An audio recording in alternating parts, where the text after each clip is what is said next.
तो मेरी ज़िंदगी में जो भी कुछ होता है ना, तो अक्सर हम क्या करते हैं कि दूसरों पर इल्ज़ाम डालते हैं, दूसरों को ब्लेम करते हैं, भगवान की वजह से ये हो गया, मेरे माता-पिता ने की वजह से ये हो गया, परिवार की वजह से ये हो गया।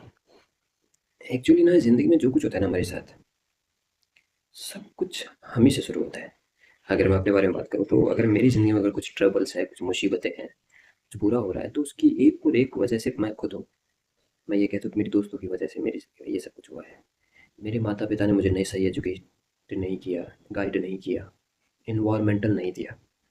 अगर मैं ये सब कुछ कहता हूँ ना, तो ये घूम फिर कर मुझे चपाटा पड़ेगा, एक जोर से चपाट पड़ेगा यूनिवर्स के थ्रू। क्योंकि अगर हम किसी चीज़ को लेकर ब्लेम करते हैं, तो वो हमारे लिए यानी मेरे लिए नुकसानदायक है। तो नमस्कार, मैं लोकेश अपनी ज़िंदगी को डिस्क्राइब करने के लिए आपके सामने बैठा हूँ। जो अनुभव, जो नॉलेज, जो थॉट, जो डे टू डे लाइफ में सीखता हूँ, आपके साथ साझा करता हूँ। काफ़ी लॉन्ग टाइम के बाद मैंने एक वीडियो डाला था, वो जो मैं खेत खलिहानों में गया था, उस समय मैंने अपनी उस समय कैसा माइंडसेट था, हवा-हवाई में कुछ-कुछ बातें निकली, कुछ फ्रस्ट्रेशंस था, कुछ ईगो, कुछ भी बोल सकते हो आप। हर वक़्त हमारा जो एक अ, वे ऑफ थिंकिंग जो होता है ना, वो सेम नहीं रहता। तो अभी मैं ग्रैटिट्यूड एक्सप्रेस करने के लिए आया, क्योंकि मैं ये सोचता हूँ कि मेरे परिवार मैंने बहुत से ऐसे वीडियो बनाए हैं, जहाँ पे मैंने परिवार को ब्लेम किया है, समाज को ब्लेम किया है, अपने पेरेंट्स को ब्लेम किया है, बहुत सी चीज़ों को लेकर के। मुझे गवर्नमेंट स्कूल में पढ़ने को मिला, वहाँ अच्छा एजुकेशन सिस्टम नहीं था, जिससे मैं पीछे रह गया बहुत से लोगों से। मैं परिवार में घुल-मिल सका नहीं, या मुझे लोगों ने पुश बैक किया, परिवार के कुछ लोगों ने। फैमिली मेंबर्स कुछ होते हैं जो ऐसा करते हैं, लेकिन सामाजिक तौर पर देखें, लेकिन सब लोग ना अपनी ज़िंदगी में स्ट्रगल कर रहे होते हैं। तो जानबूझकर कोई किसी के साथ खेल नहीं खेलता, जहाँ तक मुझे ऐसा लगता है। लेकिन कभी-कभी आदमी जब बहुत ज़्यादा परेशान हो जाता है, अकेला हो जाता है, तो मुझे लगता है कि शायद लोग उसे मैनिपुलेट करते हैं, या फिर उसके हक की चीज़ें वो दूसरे हैं जो हड़प लेते हैं या खा लेते हैं। तो उस भाव में, उस माइंडसेट के साथ क्या निकल कर के आया है, वो आप मेरे पीछे की वीडियो देख सकते हैं। कि मैं कभी किसी के बारे में अगर पूरा सोच रहा हूँ, तो मैंने बहुत से ऐसा है कि क्लियर किया है इन वीडियोज़ में।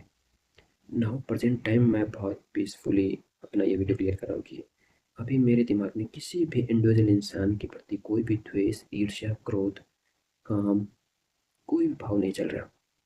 बहुत बार ऐसा होता है कि हम अपने रिलेटिव होते हैं, जो हमारे आस-पास के लोग होते हैं, उनसे कभी ईर्ष्या, कभी क्रोध, कभी द्वेष, इन सब चीज़ों को लेकर के कभी काम, लगे रहते हैं भाई। फैमिली मेंबर्स हो या कोई किसी में हो, ये सारे हमारे इमोशंस, हमारे जो फीलिंग्स जो है वो चलती रहती है इंटरनली, और उसी के हम अनुसार हम रिएक्ट करते हैं, रिएक्शन करते हैं। सो एक मानव की कहानी में कितनी चीज़ें निकल कर आएगी, इसको एक्सप्लेन करना अपने आप में बहुत बड़ी बात है। लेकिन जो कुछ भी है ना, उस चीज़ के लिए हमें ब्लेस्ड एंड थैंकफुल कहना चाहिए, और कहना आना चाहिए। सो आई एम सॉरी, मैं बहुत ज़्यादा अपने आप को डिस्क्राइब नहीं कर पाता हूँ, क्योंकि मैं थोड़ा सा लेजी टाइप का इंसान हूँ, आलसी हूँ। और बहुत कुछ है बताने के लिए, समझाने के लिए, शेयर करने के लिए अपनी ज़िंदगी को। जितना कहा जाए उतना कम है ना? लेकिन समय नहीं मिलता, स्पेस नहीं मिलता बात करने के लिए, कि भाई हम खुद से बात कर रहे हैं या हम खुद को दूसरों के सामने प्रेज़ेंट कर रहे हैं, तो उसको उसके लिए ना एक सही मोमेंट की ज़रूरत होती है। एनवायरनमेंट, स्पेस, है ना? बहुत सारी चीज़ें। So I am always thankful for everything. और ये सब चीज़ें चलती रहेगी भाई, कभी अच्छा कभी बुरा।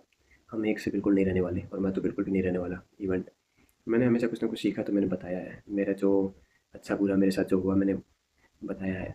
अब ज़िंदगी को मैं आगे किस तरह लेकर जाऊँगा, बहुत से अरमान हैं, बहुत से चीज़ें हैं। तो अट्रैक्शन ने बहुत बैंड बजाई ज़िंदगी में, और यूनिवर्सल के थ्रू देखा जाए तो बहुत कुछ चीज़ें हैं, जो शायद अगर मैं बखान करूँ तो आपको समझ में नहीं आएगा, सब खिचड़ी बन जाएगी। एंड ठीक है, जो होता है ना अच्छा है। भाई आप दूसरों के साथ टाइम स्पेंड करो, लेकिन अगर आपको बहुत ज़्यादा मौका मिलता है खुद के साथ रहने का, तो आईने के सामने बैठ कर खुद से बात कर लिया करो।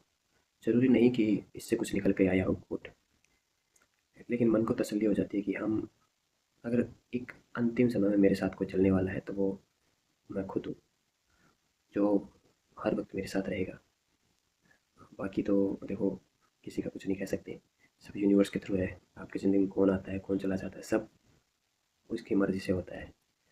सो कभी निराश हो ना ज़िंदगी में, तो आसमान की तरफ देखो और बस उससे कहो वो सब ठीक करता है भाई। मेरा तो यही एक्सपीरियंस है। क्योंकि हम मन में किसी के बारे में कितना भी बुरा विचार कर लें, किसी के बारे में कितना भी बुरा सोच लें, अच्छा सोच लें, जो होता है सब उसकी मर्ज़ी से होता है भाई, सब कुछ। सो मैं बहुत ब्लेस्ड हूँ, मैं ये हमेशा कहता हूँ। मैं हमेशा दुःख में भी मैंने मुझे प्रोटेक्ट किया, या उसने मुझे खुद को अपने आप से जोड़ने की कोशिश रखी है। Thank you my mom, protect me, blessed me, and हर चीज़ के लिए मॉम एंड डैड का शुक्रिया। ये बहुत अमेजिंग है। This is my journey. You just said to me कि यार आपने ऐसा क्या अचीव कर लिया जो आप ये सब कह रहे हैं। वक्त ना, एक पल, एक मिनट नहीं लगता बदलने में यार। राजा से रंक होने में, या रंक से राजा होने में बहुत ज़्यादा टाइम नहीं लगता। मुझे नहीं लगता कि मेरे इतने सारे वीडियोज़ में, बहुत सारे वीडियोज़ मैंने बहुत सारे बेकार बनाए हैं जो मीनिंगलेस है, जिनका कोई वैल्यूशंस नहीं है, लेकिन मैं बोलना सीखा हूँ ऑन ऑन द कैमरा, है ना? तो और उसका क्या निकल के आता है, जो मैंने अब तक अपनी वैल्यूशंस दी, अपनी वैल्यू दी है, तो बहुत हद तक चीज़ें क्लैरिफाई अच्छे से क्लैरिटी के साथ मैंने शेयर की है। और वो वैल्यूबल है उन लोगों के लिए जो हवा हवाई में जीवन जीते हैं। क्योंकि हम अगर किसी दूसरे के जीवन को देख करके कुछ सीखते हैं ना, तो इससे बेहतर कुछ नहीं होगा। सो अब जर्नी के दौरान जो जो चीज़ें चल रही है वो मैं आपके सामने रखता हूँ। And thank you very much as an astrologer, बिल्कुल फाइनेंशियल एडवाइज़र, और होपफुली कि एक आर्टिस्टिक लाइफ भी मैं अच्छे से जी पाऊँ। दूसरों को बताना या उनको उनसे वाह वाही सुनने का वो नहीं है मेरे मेरे को ना। लेकिन मुझे, मैंने कितना गेन किया है वो मेरे लिए बहुत इंपॉर्टेंट है, कि मैंने अपने अपने आप में कितना अचीव किया है। और मुझे ऐसा लगता है कि ये सबके लिए है। और बहुत सी गलतियाँ भी की, ऐसे नहीं कि मैं पूरा एकदम 100% सही इंसान हूँ। बहुत सी ऐसी चीज़ें हैं जहाँ पर मुझे ऐसा लगता है कि 100% टाइम को ना यूटिलाइज नहीं कर सकते हम। 20%, 30% टाइम यूटिलाइज करते हैं, बाकी हम वेस्ट करते हैं टाइम। और वो मैंने किया है और अभी भी कर रहा हूँ मैं परफेक्शन के पीछे नहीं भागता। मुझे ऐसा लगता है कि मेरा पूरा दिन मुझे बेकार करना है तो मैं वो कर देता हूँ। मैं ना तो कुछ सीखता हूँ, ना मैं कुछ जानता हूँ, ना मैं कुछ ट्राई करता हूँ। देखो, कितना भी कुछ अचीव कर लो, कुछ भी कर लो, तो चीज़ें दोनों तरफ होगी। आपको कंसिस्टेंसी रखना हमेशा हर चीज़ के लिए।